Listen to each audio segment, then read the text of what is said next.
Қырғызстанда депутат пен күзетшінің төбелесі видеоға түсіп қалған.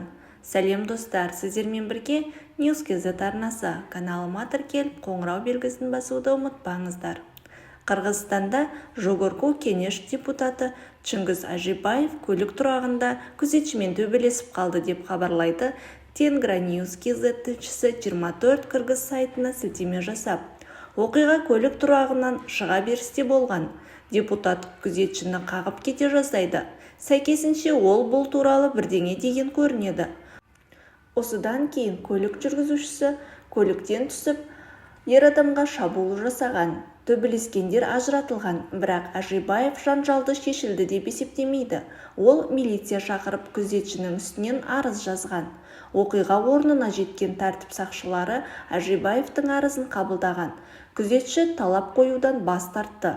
Кейін депутат қарсы арыз жазып, сауда орталығының қызметкеріне қатысты талаптардан бас тартқан.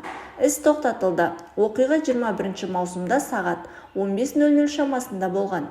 Ал видео Қырғызстанның бұқаралық ақпарат құралдарында 4 шілдеде пайда болды. Чыңгыз Ажибаев төбелес болғанын растады. 20 күн бұрын Бішкектегі сауда орталықтарының бірінен шығып бара жатып, сол жерде тұрған күзетшілермен жанжал шықты деп жазды ол әлеуметтік желідегі парақшасына. Депутаттың айтуынша, күзетші әдепсіз сөздер айтқан. Көлікте кішкентай балам мен әйелім бар еді. Мен олардың алдында ұятқа қалып, құр қол отыра алмадым. Мен көліктен түсіп, көліктен ары кет дедім.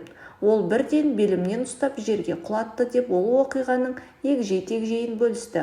Ажибаев өз эмоциясын ұстай алмай, қате үлгі көрсеткені үшін қырғызстандықтардан кешірім сұрады. Ол жанжалдың шешілгенін, полицияға берген арыздары кері қайтарылғанын, тараптардың бір-біріне талап арызы жоқтығын растады.